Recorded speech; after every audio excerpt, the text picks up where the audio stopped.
नमस्कार मेरे प्यारे भाइयों, मेरे परमात्मा के प्यारे जीव हंसों। मैं बंदी छोड़ से यही अरदास करता हूं कि आप सब मेरे भाइयों का विवेक पहले से ज्यादा और ज्यादा से ज्यादा बढ़ता ही जाए और ऐसी कोई दुविधा ना रहे जो आपके मन में 1% भी घर कर पाए। हर चीज बिल्कुल क्रिस्टल क्लियर होती चली जाए और ऐसा कोई भी भ्रम भूत ना रहे जो आपकी भक्ति में रुकावट पैदा कर पाए।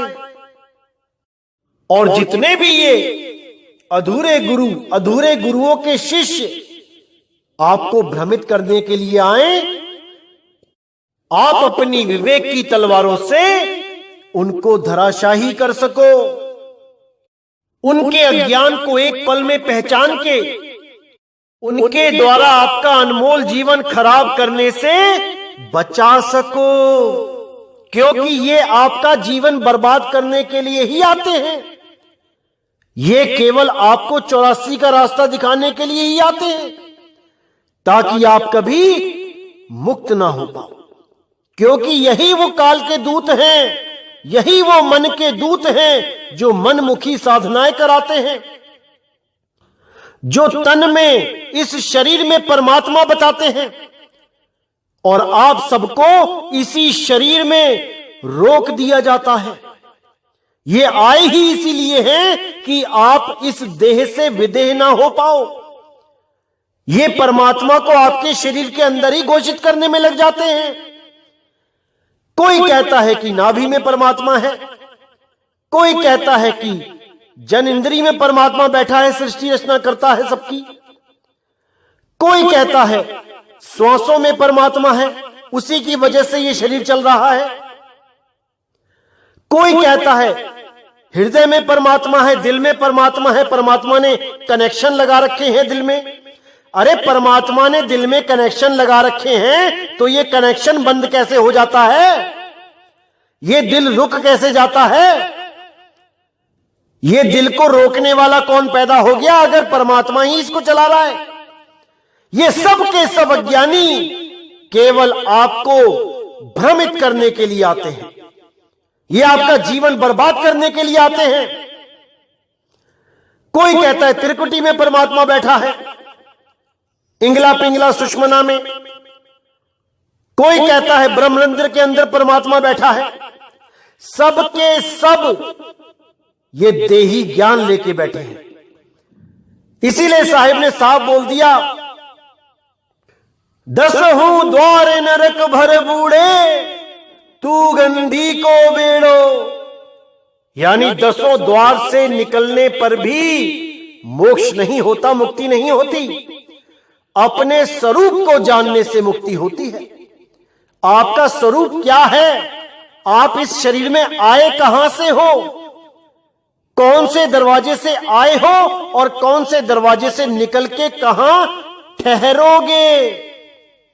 केवल निकलना नहीं है कि निकल गए, ठहरना है उस अचल परमात्मा में, अडोल परमात्मा में, जो ये देह बनने से पहले भी अडोल था और देह बनने के बाद भी अडोल है।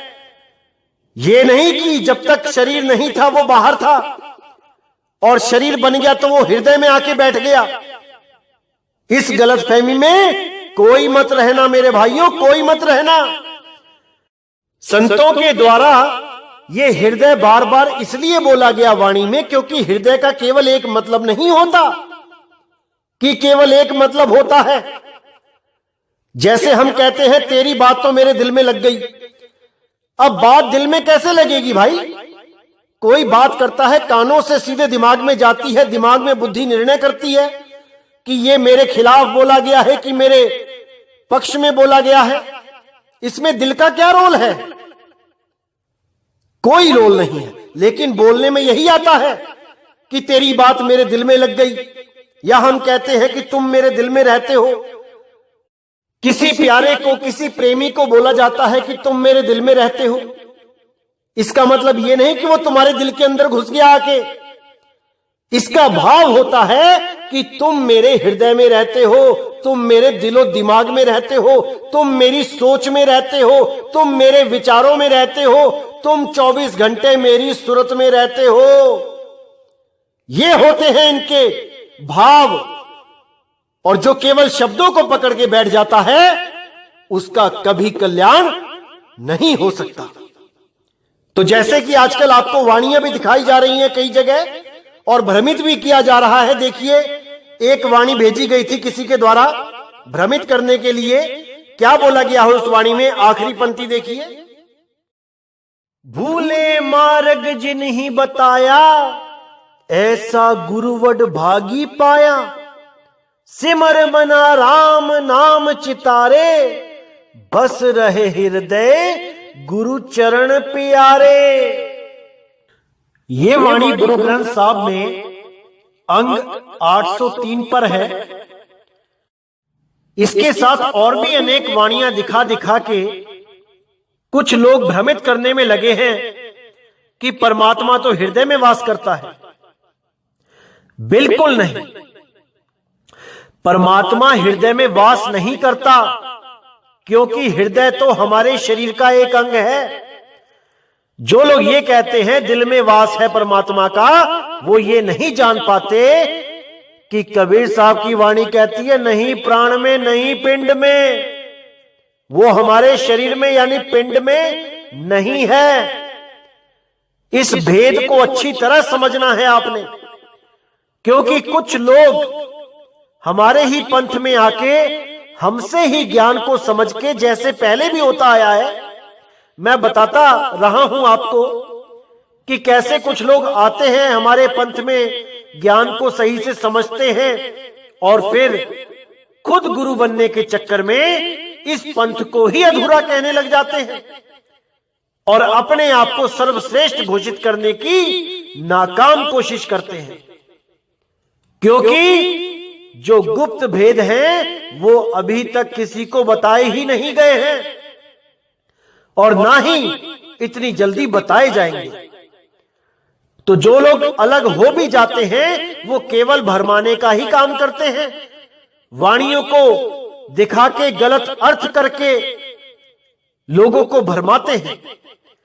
लेकिन आपने नहीं भरमना है, आपने एक एक शब्द पे विचार करना है। तो क्या कहती है वाणी यहां पे? भूले मार्ग जिन्हि बताया, ऐसा गुरुवड भागी पाया। यानी एक ऐसा गुरु मुझे मिला जिसने मेरी गलती को सुधार दिया, जिसने मुझे भूला हुआ रास्ता बता दिया।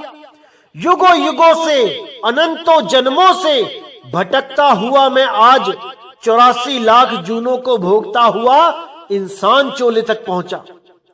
अगर आज भी मुझे वो गुरु ना मिलता तो मैं वापस 84 में चला जाता, जिसके लिए कबीर साहब ने बोला, लख 84 भटक के पौ पे अटके आए, अब की पासा ना पड़ा तो फिर 84 जाए।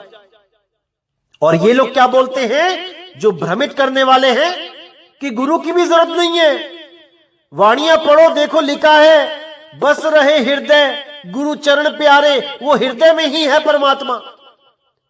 ऐसे ऐसे लोग आ जाते हैं भरमाने के लिए कि क्या बताऊं।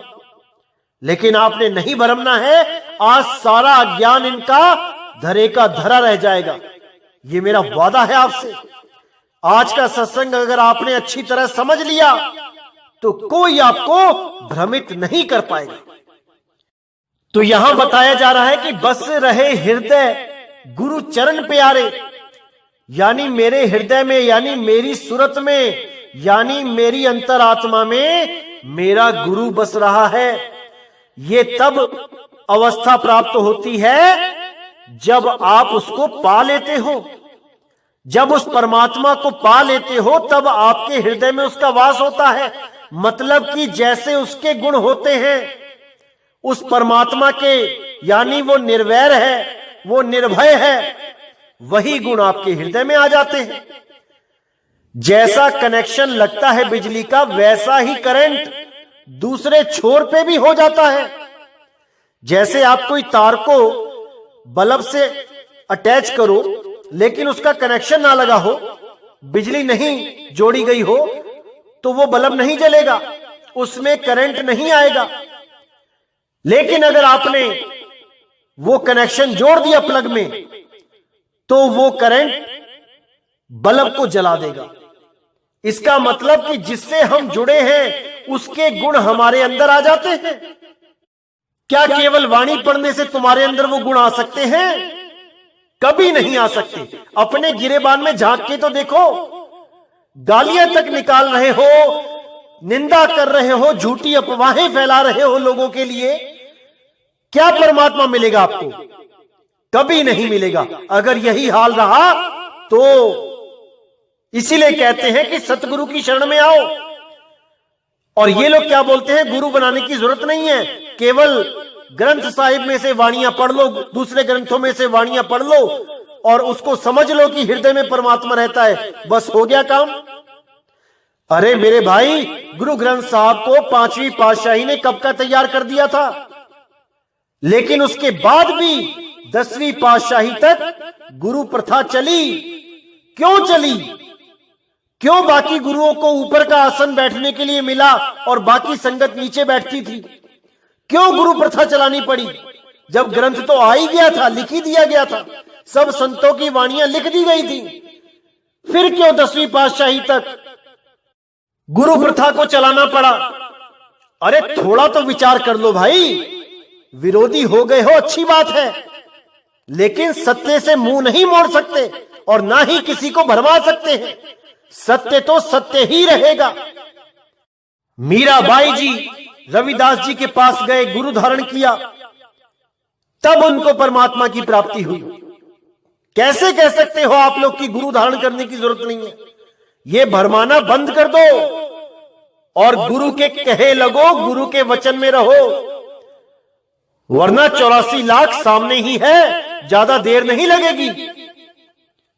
तो भाइयों, आपको बताना चाहूंगा, नाम नहीं लूंगा, कुछ लोग हमारे ही पंथ में आके हमसे ही ज्ञान चुरा के, चुराना ही बोलूंगा, समझना तो नहीं बोल सकता इसको, क्योंकि समझने वाला जो जीव होता है वो समझ के टिकता है, जो चुराने वाला जीव होता है वो समझ के भागता है, पंथ छोड़ के भागता है और अपना नया आडंबर चलाता है लोगों को भरमाने के लिए। क्योंकि ये काल के दूतों की चाल ही यही होती है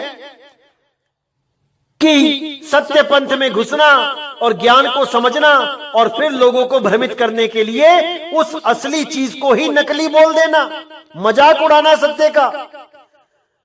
क्योंकि जब सत्य का मजाक उड़ाता है कोई, तो जो कम विवेकी शिष्य होते हैं वो भ्रमित हो जाते हैं, लेकिन जो पूर्ण विवेकी होते हैं वो उन लोगों पे तरस खाते हैं, वो हिलते नहीं हैं, उनको पता होता है सत्य क्या है, असत्य क्या है।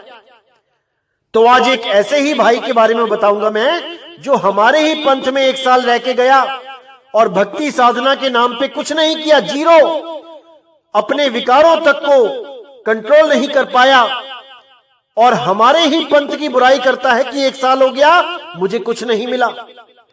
अरे भाई, 1 साल छोड़ो, 100 साल भी टिके रहो, अगर मन के विकारों को कंट्रोल नहीं किया तो कुछ नहीं मिलेगा।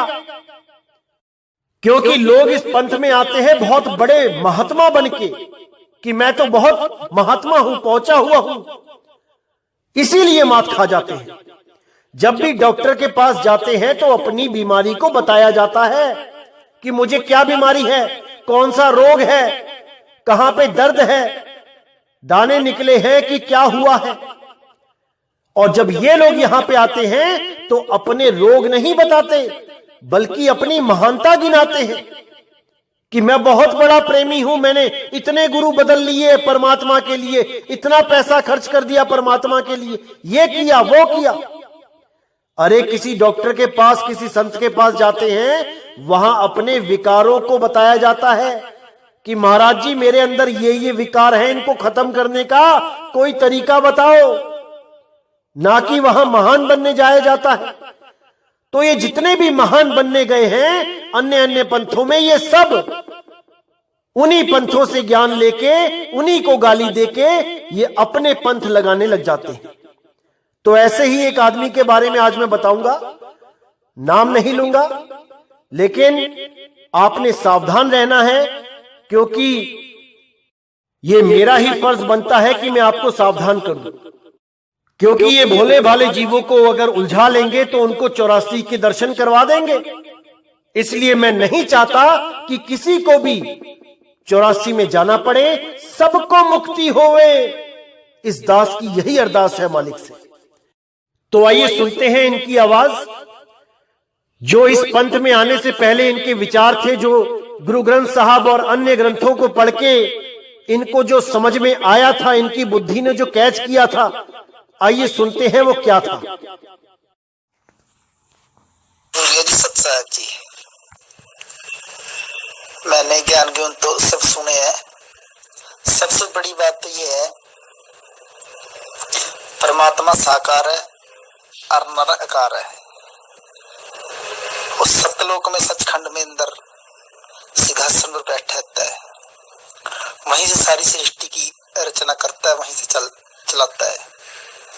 गुरु नानक जी ने भी इसके बारे में साफ कहा है, सो दर कहा सो कर कहा जित बह सर्ब संभाले। पियो कर कैसा है, जिथे बैठ के सबकी तू बैठ के तू सारी सृष्टियां चलाता है, सारा की संभाल करता है। तो वो परमात्मा सिंहासन में बैठा। गरीबदास जी भी कह रहे, श्वेत छतर चिट्टा छतर सिर मुकुट बराजे, देखते ना उस शेरे नु। श्वेत छतर का सिर पे मुकुट है और उस सिंहासन पर बैठा।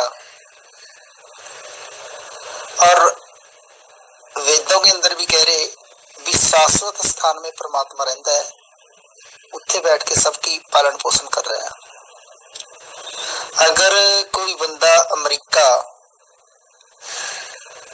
को जिसने नहीं देखा, अगर वो कहे कि अमेरिका के अंदर लाइट है, बहुत प्रकाश है, बहुत बढ़िया है, वो गुण तो गत्ता फिरता है। अगर उसको जानकार बंदा कहे बेवकूफ, वहां का प्रधानमंत्री राष्ट्रपति वो है, वहां का मुख्यमंत्री है, वहां के ये मंत्री हैं, जो ये बताएगा उसने तो देखा है। और जो यहीं बैठ के गप्पे तोलता रहे, अमेरिका को निराकार बताता रहे, नहीं जी अमेरिका तो निराकार है, वहां बहुत प्रकाश है, वहां बहुत धन दौलत है, वहां पर बहुत शांति है, वहां पर ये है वो है, निराकार है जी, वहां की आवाज बहुत अच्छी है जी, वहां का प्रकाश अच्छा है। उससे नीच बंदा कोई नहीं हो सकता, क्योंकि वो तो अपने टकोसले मार रहा है। इसी तरह से जितने ज्ञानी पुरुष हैं, जितने अपने आप को संत पद पर बैठे हैं, संत कहते हैं, इनों का वो हाल है जैसे कोई बंदा बोले कि स्वर्ग के अंदर बहुत सुख है, बहुत प्रकाश है, बहुत आवाज है, बहुत मीठी शब्द आ रहा है, वहां से बहुत प्रकाश आ रहा है, वहां पर बहुत आनंद है, भी वो निराकार है। ना वो देखने में आता है, ना सुनने में आता, ना कहने में आता है। अरे उसने बेवकूफ ने देखा ही कुछ नहीं। अगर जो स्वर्ग के अंदर जाएगा वो तो सीधा बोलेगा वहां का इंद्र राजा है, वहां की इतनी उर्वशी है, इतनी रानी है, इतने इतने वहां पर लोग रहते हैं, इतने वहां नौकर है, इतने चाकर है। तो वो तो साफ साफ स्पष्ट करेगा ना, जिसने स्वर्ग देखा या जिसने अमेरिका देखा, वो तो साफ साफ कहेगा वहां का ये प्रधानमंत्री राष्ट्रपति, ऐसे सड़कें बनी है, ऐसे ऐसे गाड़ियां वहां पर, ऐसे ही स्वर्ग में बताएगा, ऐसे विमान है, ऐसे जहाज है, जिसने देखा है। इसी तरह जिस भी बेवकूफ ने कुछ देखा ही नहीं, वो निराकार परमात्मा को बताएगा। उससे बड़ा झूठा और कोई नहीं दुनिया में, इससे बड़ा झूठा जगत के अंदर कोई नहीं। भूरिया जी आप इस बात को समझ लो, जब तक आप मेरे को मिले नहीं थे, मेरे को आवाज आपसी आ रही थी, तब तक आप मेरे लिए निराकार थे। पर मैं ये मानता था कि भूरिया जी कोई चीज है। जब आप मेरे को सामने मिले, जब पा के हम मिले, तो मैं आपको कैसे बोल सकता हूँ निराकार है? मैं आपको साकार बोलूंगा क्योंकि मैं आपको मिला हूं। अगर कोई मेरी जगह और बंदा बोले कि नहीं तो भूरिया जी तो निराकार है जी, वो तो उसकी तो आवाज आती है जी फोन पे और उसका प्रकाश आता है। जो निराकार बताए वो तो दुष्ट आत्मा है। तो इसलिए परमात्मा भी साकार है। उस शाश्वत स्थान ऋतु धामा सचखंड सतलोक अमरलोक के अंदर बैठा है, वहां से बैठ के सब ब्रह्मांड बनाता है। जैसे हमने अपना घर बनाया, अगर हमने घर बनाया, हम ईटा भी ले आए, पत्थर भी ले आए, सारा सामान ले आए, रेता बजरी ले आए, मिस्त्री लगाए, तो अगर कोई नहीं है तो घर है, ये तो निराकार है जी, इसमें तो रहने वाला निराकार है। तो इसने बेवकूफ ने देखा नहीं, यानी कि इस दुनिया के अंदर उससे बड़ा बेवकूफ कोई नहीं जो परमात्मा को ही निराकार बताए, क्योंकि उन्होंने देखा है नहीं। इसीलिए गीता में भी कहा है अर्जुन यहाँ पर दुनिया समाधियां लगा लगा के थक गई, ब्रह्मा विष्णु वर्गे समाधियां लगा लगा के थक गए, अंत कहा निराकार, उन्होंने किसी ने दिखा नहीं कुछ भी, सबने निराकार कहा। साकार तो वो कहेगा जो वहां पर जाके देखेगा बताएगा। जैसे गुरु नानक जी को परमात्मा लेके गए, उन्होंने कहा कि परमात्मा ने गुरु नानक जी को जफ्फी में लगाया, गुरु नानक ने दंडोत वंदना करी अमरलोक के अंदर जाके। तो ये वाणियों में लिखा है अनक बार दंडोत वंदना सर्व कला समर्थ डोलन ते रखो प्रभु, नानक देख रहा था दंडोत भी करी, वहां पर सब कुछ किया है, छत्ती के लगाया परमात्मा ने। और परमात्मा के एक एक रोम में खरबों खरबों सूरजों चंद्रमा तारा का प्रकाश है। वो ऊंच अपार बेअंत परमात्मा है जिसके दर्शन साक्षात कर होता है। हाँ, वो ये है कि वो हमारे जैसा शरीर नहीं, उसका सुंदर शरीर है, बहुत सोने जैसी काया है परमात्मा की। तो इसलिए जितने भी निराकार बताने वाले हैं ये सब एक नंबर के झूठे हैं। बोरिया साहब, आप कोई इच्छा है मान लो और ना मानो वो भी आपकी इच्छा है, उसमें मेरा प्रेशर नहीं, मेरा बताना। अगर कोई, मैं हर तरीके से आपको क्लियर कर दूंगा। मैंने तो ये भी बोल रहा था आपका कोई बंदा अगर सामने आए, बैठे, ज्ञान गोष्ठी करे, चर्चा करे, मैं एक एक का एक एक चीज वर्णन करके बता सकता हूँ कि किस लोक में कहाँ पर क्या रहा। इसके बदले में अगर कोई निराकार कहे और अपना ज्ञान ऊपर थोपना चाहे, वो तो झूठा ही बंदा हो सकता है, सच्चा है। तो देखिए मेरे भाइयों, जब तक ये भगत 12वें पंथ में था और नामदान सेंटर भी चला रहा था, तब तक ये परमात्मा को साकार मानते थे और उसको सतलोक में बैठा मानते थे। अलख लोक अगम लोक में भी उसको बैठा हुआ मानते थे कि वहां से बैठ के वो सारी दुनिया चला रहा है, और पूरी गारंटी ले रहे थे कि मैं बताऊंगा कौन से लोक में क्या हो रहा है इस वक्त। और पूरी गारंटी इसकी भी ले रहे थे कि जो भी आदमी ये कहता है कि परमात्मा निराकार है, वो झूठा, पाखंडी और चालाक होगा, वो मूर्ख बनाएगा सबको जो भी ये कहेगा कि परमात्मा निराकार है। इतना सेल्फ कॉन्फिडेंस था इनको अपने ऊपर कि मैं तो गलत हो ही नहीं सकता। उसके बाद जब हमारे सत्संग सुनना शुरू किया तो पैरों के नीचे से जमीन निकल गई। 5-6 महीने तक फोन कर करके मुझे बुलाते रहे कि भाई आके नामदान दे दो, बुरा हाल है हमारा, कहां अज्ञान में फंसे पड़े थे। जबकि पूरा ग्रंथ साहब लगभग इनको सब याद था और बहुत सी वाणियां बोलते भी थे, लेकिन केवल वाणियां बोलने से परमात्मा नहीं मिल जाता। इसलिए इन्होंने बहुत रिक्वेस्ट करी, तो मैं गुरुजी के साथ गया और मैंने इनको नामदान दिलवा दिया। इनकी उस वक्त लगन देख के इनको प्रथम नाम, जिसको 52 अखरी कहते हैं, वो भी दिलवा दिया और ध्यान विदेही भी इनको दिलवा दिया, ताकि उम्र भी काफी हो गई है और कुछ समय का पता भी नहीं, इसलिए सोचा कि चलो भक्ति स्टार्ट कर देंगे। अगर लगन से लगे रहेंगे तो आगे नाम विदेही के बारे में भी कुछ बताया जाएगा। लेकिन वही बात होती है, जिसके दिल में जो होता है, यानी दिल में अगर कोई ऐसा बीज है गुरु बनने का या कुछ अलग करने का, तो वो पेड़ बन ही जाता है। वही बात हुई, 1 साल के अंदर अंदर इन्होंने लोगों को भ्रमित करना शुरू कर दिया कि यहां पे कुछ नहीं है। अरे भाई, 1 साल में क्या मिलता है? राजा पीपा को तो 12 साल तक नाम ही नहीं दिया। परमात्मा कब मिला होगा वो बात की बात है। अरे जब तक आपका अंदर ही साफ नहीं हुआ तो उसमें परमात्मा कैसे विराजमान होगा? जब आपका मन ही साफ नहीं है, उसमें तरह तरह के विकार फंसे पड़े हैं, तो परमात्मा कैसे विराजेगा वहां पे? कभी नहीं आएगा वो।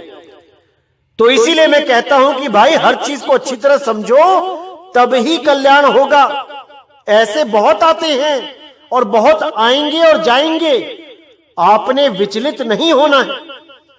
तो इस भाई ने क्या किया, जो पीछे 12वें पंथ का जो ज्ञान था उसको तो त्याग दिया, नामदान सेंटर भी बंद कर दिया, अपने ही दोस्त को हैंडओवर कर दिया और हमारे ज्ञान को, मूल ज्ञान को, गुप्त भेदों को जानना शुरू किया।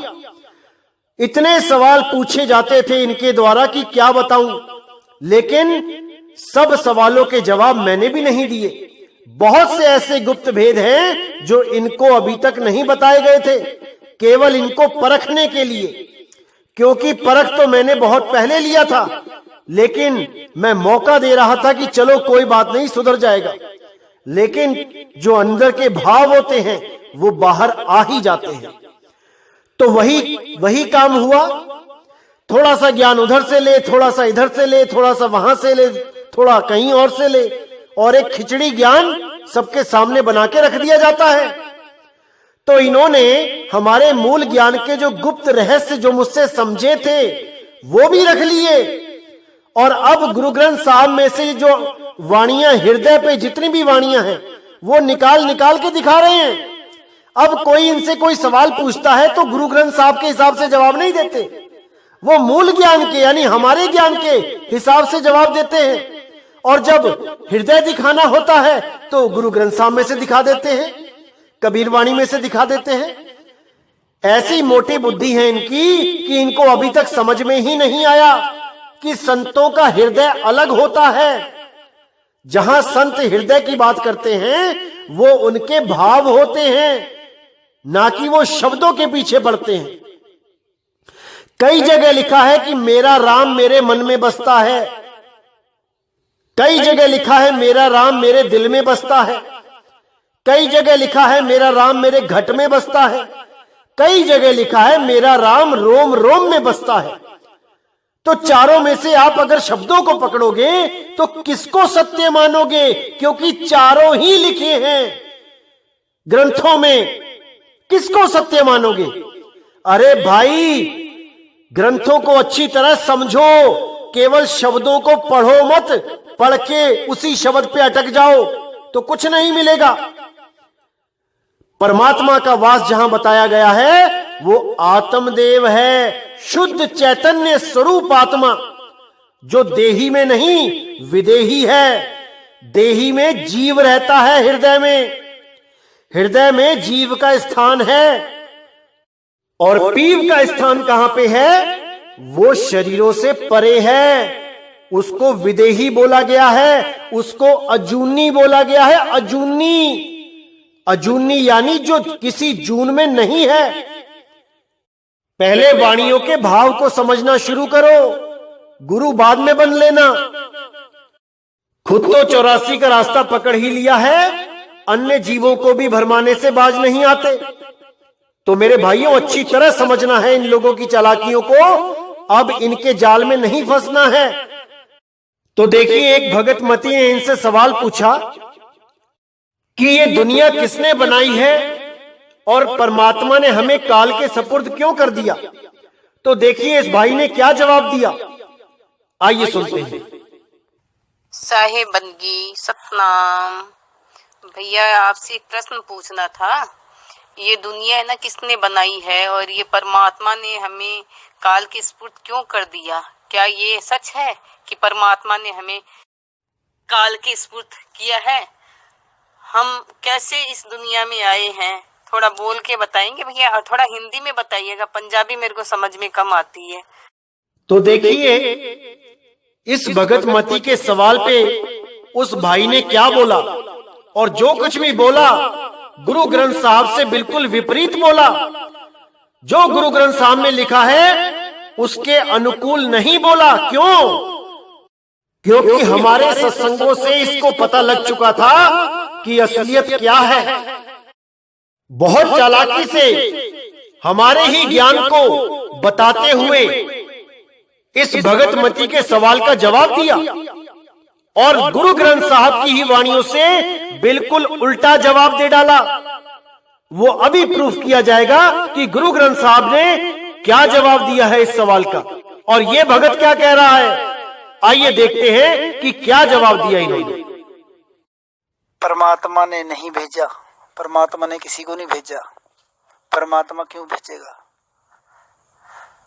ये हम खुद ही, हमने विस्तार किया, खुद ही आए हैं, हम खुद ही गलती की है, हम खुद आए हैं, परमात्मा ने किसी को नहीं भेजा।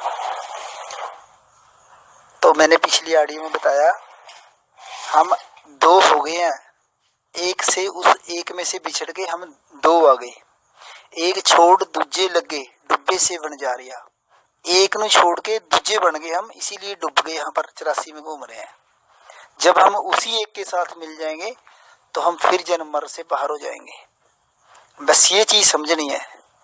जो कबीर साहब ने सृष्टि रचना सुनाई है, अभी ऐसे आगे ये कहानी बना के सुनाई है, ये उस ज्ञान को कहानी बना के सुनाया है। असल में ये जैसे 3 गुण बताए ब्रह्मा विष्णु शिव जी, असल में 3 गुण है, गुण है ये, ब्रह्मा विष्णु शिव नहीं, माया, माया ये है नहीं, दुर्गा अष्टंगनी नहीं है, उन्होंने बताया है। माया ये सारी सृष्टि माया ही है, माया ने उपजी है, माया दिख रही है जो अखों, जो दिशा से उस माया, जो दिशा से सगल बनासा, माया भी नाशवंत है और ये सारी सृष्टि भी नाशवंत है। तो इसको समझने के लिए आपको टाइम लगेगा थोड़ा, क्योंकि हमारे अंदर जो हमें पहले ज्ञान सुना दिया वो कहानी ज्ञान सुनाया हुआ है। हमने अब कहानी ज्ञान को तो समझना ही समझना, हमने असल को समझना है। असल हम कौन है, हमारे अंदर ये दुख बाधा क्लेश काम क्रोध लोभ मोह कार आशा तृष्णा वासना इच्छा परम पैदा हो गया, ये माया काल जाल भर गया, इसी को मिटाना हमने। जब हम उस एक के अंदर समा गए तो ये सारा बाहर का ऐसे कैसा पड़ा रह जाएगा ढोल ड्रामा। ठीक है जी, ये ज्ञान और वो ज्ञान अलग अलग है। जब उस ज्ञान से जिसमें आप फंसे हो उस ज्ञान से बाहर आओगे तो ये समझ में आने लग जाएगा धीरे धीरे। इसीलिए कहा धीरे धीरे रे मना धीरे सब कुछ होए। जब हम ज्ञान जिस ज्ञान में फंसे हुए हैं, यहाँ अनेकों तरह के ज्ञान चल रहे हैं। कबीर साहब ने अनेकों तरह की ज्ञान बोल रहे हैं, जगत ज्ञान भी, भक्त ज्ञान भी, पवित्र ज्ञान भी, अलग अलग तरह के अज्ञान भी बोल रहा है। ऋषियों मुनियों की कहानियां बोली, सब बोल रहा है। उन्होंने गीता भी बोल है, महाभारती बोला, सब बोल रहा है। उन्होंने इसीलिए बोला है कि असल है क्या चीज है, हमारे को समझाने के लिए सिर्फ। तो देखिए मेरे भाइयों, कितनी चालाकी से हमारे से ही सीखा हुआ ज्ञान लोगों को बता के अपनी ओर आकर्षित किया जा रहा है। जैसे नकली नोट छापने वाले असली नोट की डाई बना लेते हैं और उस असली नोट के जैसे ही नकली नोट छाप छाप के थद्दियां बना लेते हैं और वो लोगों को 100 रुपए का नोट, नकली नोट 50-50 में देने लग जाते हैं। ये वो हाल हो रहा है इन लोगों का। अरे अपना ज्ञान बोलो ना, आपने क्या अर्जित किया है? हमसे ही ज्ञान समझ के हमारे ही गुरु भाइयों को समझा रहे हो। अरे थोड़ी शर्म तो करो भाई। तो आइए देखते हैं गुरु ग्रंथ साहब के हिसाब से इस भाई ने जो जवाब दिया है वो सही है या गलत है। ये झूठ बोल रहा है या गुरु ग्रंथ साहब झूठ बोल रहा है, ये निर्णय आपने करना है। तो देखिए क्या कहते हैं गुरु ग्रंथ साहब। अंग नंबर 1076 पे साफ लिखा है, खंड पताल दीप सब लोआ, सभी काले वस आप प्रभु किया। तो देखिए कितना क्लियर लिखा है कि खंड पाताल यानी ये सारी सृष्टि बना के उस परमेश्वर ने स्वयं उस काल के सुपुर्द कर दी। जब सृष्टि सुपुर्द की है तो जीव भी तो साथ ही दिए हैं। काल तो जीव पैदा नहीं कर सकता। और ये भाई बोल रहे हैं कि परमात्मा हमें क्यों भेजेगा सृष्टि में, हमने खुद ही विस्तार किया है। अरे क्या तुम ये सृष्टि बना सकते हो? क्या ये सूरज चांद सितारे धरती आकाश पाताल बना सकते हो? क्या नहीं बना सकते। तो मेरे भाई लोगों को घुमाना बंद करो, लोगों को भरमाना बंद करो और वाणी के गूढ़ रहस्यों को और समझो। अभी कोई पूर्ण नहीं हो गए कि गुरु ग्रंथ साहब की वाणियां खोल के समझाने लग जाओगे। संत की वाणी को समझने के लिए संत बनना पड़ता है, संत होना पड़ता है, तब संत के भाव समझ में आते हैं। ऐसे ही नहीं कोई वाणियां पढ़ के ज्ञानी बन जाता है। साहिब ने साफ बोला है, पोथी पढ़ पढ़ जगमुआ, भयो न पंडित कोए, एके आखर प्रेम का, पढ़े सो पंडित होए। और दूसरों को ज्ञान तब दिया जाता है, तब समझाया जाता है जब खुद को कोई प्राप्ति हो गई हो। खुद का घड़ा खाली है और चले हैं घी बेचने, अरे कोई भी रोक के पकड़ लेगा, तुमसे सवाल जवाब करेगा, अनुभव पूछेगा, क्या बताओगे कि वहां वाणी में लिखा है? ये सब अनुभव ज्ञान है भाई, जो आपको बताया जा रहा है यहां पे। वाणी का तो केवल प्रमाण दिया जाता है कि जो मैं बोल रहा हूं वो सत्य है, ना कि वाणी का अर्थ कर रहा हूं यहां पे मैं। जो अनुभव ज्ञान है उसको सही तरह से समझाने के लिए इन वाणियों का सहारा लेना पड़ रहा है। नहीं तो मुझे किसी वाणी की जरूरत नहीं है। जो मैं बोलता हूं वो मैं बोलूंगा, लेकिन वाणियों का आधार लेके आपको जल्दी समझ में आ जाएगा। ये वाणियां लेने का केवल इतना ही मकसद है। तो मेरे भाइयों, अच्छी तरह समझना है। और मुझे पता है अभी इस पंथ में हजारों काल के दूत आएंगे और हजारों इस पंथ को छोड़ छोड़ के जाएंगे, खुद गुरुआई के चक्कर में, खुद को महान सिद्ध करने के चक्कर में। लेकिन वो लोग 84 का रास्ता पकड़ लेंगे, क्योंकि जब तक नाम विदेही की कृपा नहीं हो गई, जब तक कोई मुक्त नहीं हो सकता, कोई भी नहीं। इसीलिए साहिब ने बार बार बोला है कि ध्यान विदेही और नाम विदेहा, दो लख पावे मिटे संदेहा।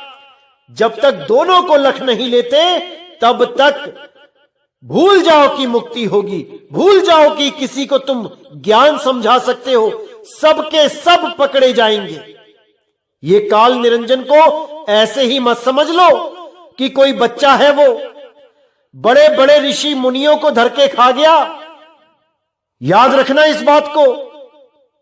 इसीलिए साहिब ने बोला, बचना चाहो काल जाल से, चीनो शब्द हमारा, और कहे कबीर अमर कर राखूं, जो निज होए हमारा। यहां पे कोई मजाक नहीं चल रहा है कि केवल वाणियां पढ़ पढ़ के सुनाना ही सत्संग है। यहां पे एक से एक गुप्त भेद बताए जा रहे हैं और 2020 के अंत तक सारे गुप्त भेद खोल दिए जाएंगे, केवल सृष्टि रचना को छोड़ के। क्योंकि सृष्टि रचना ही वो मूल ज्ञान है, वो मूल भेद है, जिसको जानने के बाद आप सृष्टि को खत्म करना सीख जाओगे। क्योंकि जो सृष्टि को जानता है कैसे पैदा हुई है, वो ही खत्म कर सकता है, अन्यथा ये सृष्टि कभी खत्म नहीं होगी, चलती ही जाएगी। बार बार आना, बार बार जाना लगा ही रहेगा।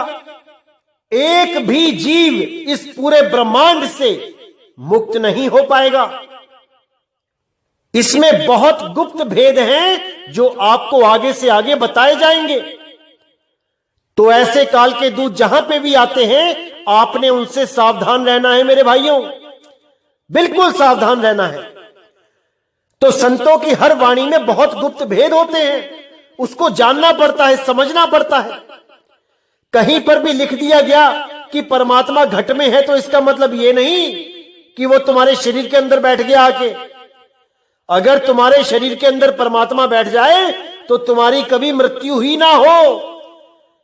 अरे जिस शरीर के अंदर परमात्मा ही आके विराजमान हो गया, वो भला कैसे मरेगा? इसको अच्छी तरह समझना है। जैसे वाणी में आता है, ज्यों तिल माही तेल है, ज्यों चकमक में आग, और तेरा साईं तुझ में है, जाग सके तो जाग। अब इसमें भी बहुत गुप्त भेद है। ज्यों तिल माही तेल है, यानी तिलों में तेल है, बिल्कुल है, लेकिन अगर कच्चे तिल को पिसवाओगे तो उसमें नहीं निकलेगा तेल, होता हुआ भी नहीं निकलेगा, क्योंकि उसकी एक जुगती है, विधि है।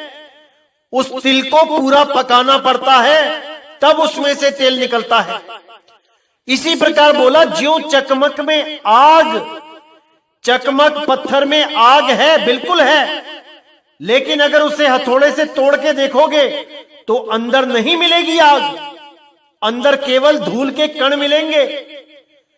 तो आग कहां पे है? आग सतह पे है, पत्थर से बाहर है, लेकिन गुप्त है, प्रकट करनी पड़ती है। कैसे प्रकट होगी? विधि के द्वारा। जब सही विधि मिल जाएगी तो वो प्रकट हो जाएगी। तेरा साईं तुझ में है, जाग सके तो जाग, मतलब तेरी आत्मा में है, तेरा परमात्मा तेरे शरीर में नहीं है। जब तेरा शरीर नहीं था वो तब भी था, और तेरा शरीर नहीं रहेगा वो तब भी रहेगा। तो ऐसे बहुत से गुप्त भेद हैं मेरे भाइयों, जो परमात्मा की दया है, जो सही समय आने पे खोले जाएंगे। जब तक आप सत्संग का आनंद लेते रहें, हर चीज को समझते रहें और काल के दूतों से सावधान रहें। ये अपना जीवन तो बर्बाद करते ही करते हैं, साथ में 150 को और लेके डूबते हैं।